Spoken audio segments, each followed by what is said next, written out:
शिव का संदेश केवल एक उपदेश नहीं, बल्कि जीवन जीने की वो कला है जो हमें अंधकार से प्रकाश की ओर ले जाती है। मन की शांति का मार्ग कहीं बाहर की यात्रा में नहीं, बल्कि स्वयं के भीतर उतरने में निहित है। महादेव, जिसे हम सत्यम शिवम सुंदरम कहते हैं, वे स्वयं शांत चित्त और असीम धैर्य के प्रतीक हैं। उनके स्वरूप और उनकी शिक्षाओं में मन को स्थिर करने के गहरे सूत्र छिपे हुए हैं। वर्तमान में निवास और समय का बोध। महादेव के मस्तक पर सुशोभित चंद्रमा इस बात का प्रमाण है कि समय निरंतर परिवर्तनशील है। मन की अशांति का सबसे बड़ा कारण यह है कि हम या तो बीते हुए कल की गलियों में भटकते रहते हैं या आने वाले कल की कल्पनाओं में उलझे रहते हैं। शिव का संदेश है कि वर्तमान ही वह द्वार है जहां शांति निवास करती है। जो बीत गया वो अब अस्तित्व में नहीं है, और जो आने वाला है वो अभी जन्मा नहीं है। जब मनुष्य अपनी चेतना को केवल अभी और इसी क्षण पर केंद्रित करता है, तो मन के विचार स्वतः ही समाप्त होने लगते हैं। सजगता ही वह प्रकाश है जो मानसिक द्वंद्व के अंधेरे को दूर करता है। इच्छाओं का त्याग और संतोष। अशांति की जड़ें हमारी असीमित इच्छाओं में होती हैं। महादेव वैराग्य के अधिपति हैं। वैराग्य का अर्थ ये नहीं है कि आप अपनी जिम्मेदारियों से मुंह मोड़ लें, बल्कि इसका अर्थ यह है कि आप अपनी प्रसन्नता को बाहरी वस्तुओं या परिस्थितियों का बंधक न बनने दें।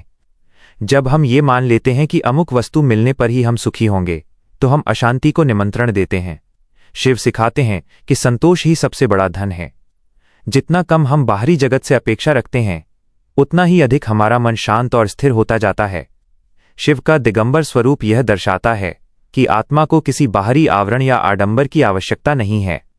विष का पान और सहनशीलता। जीवन में अपमान, ईर्ष्या, क्रोध और कड़वाहट जैसे विष का सामना हर व्यक्ति को करना पड़ता है। महादेव ने समुद्र मंथन से निकले हलाहल विष को अपने कंठ में धारण किया, न उसे निगला और न ही बाहर निकाला।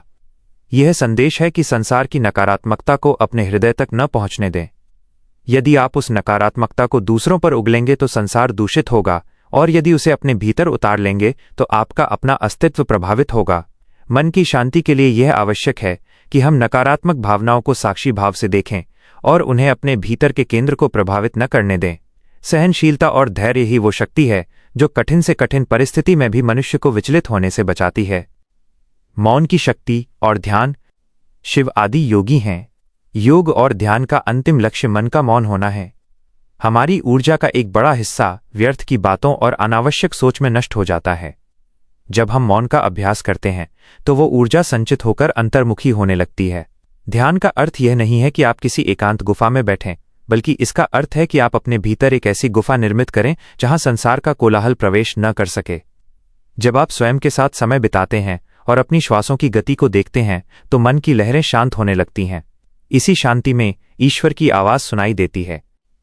मोह का अंत और सत्य की स्वीकार्यता। मृत्यु और परिवर्तन जीवन के अनिवार्य सत्य हैं। महादेव श्मशान की भस्म को अपने शरीर पर धारण करते हैं, जो हमें याद दिलाता है कि ये शरीर और ये संसार नश्वर है। जिसे हम अपना कहते हैं वो एक दिन हमसे छूट जाएगा। अशांति तब पैदा होती है जब हम अनित्य वस्तुओं को नित्य मानकर उनसे चिपक जाते हैं। मोह ही समस्त दुखों और बेचैनी का कारण है। जब मनुष्य इस सत्य को हृदय से स्वीकार कर लेता है कि यहाँ कुछ भी स्थायी नहीं है, तो उसके भीतर एक अद्भुत निर्भयता का जन्म होता है। भयमुक्त मन ही वास्तव में शांत रह सकता है। शिवत्व का अनुभव। अंततः शिव कोई व्यक्ति नहीं, बल्कि वो चेतना है जो कण कण में व्याप्त है। शांति का अर्थ है अपने भीतर के उस शिवत्व को पहचानना। जब हम दूसरों में दोष देखना छोड़कर स्वयं के सुधार पर ध्यान देते हैं, जब हम घृणा के स्थान पर करुणा को चुनते हैं, और जब हम मैं के अहंकार को त्याग कर हम के भाव में आते हैं, तब मन स्वयं ही शांत हो जाता है। समर्पण भाव ही वो अंतिम सोपान है जहां पहुंचकर साधक कहता है कि जो कुछ भी है वो शिव का है और शिव ही सत्य है।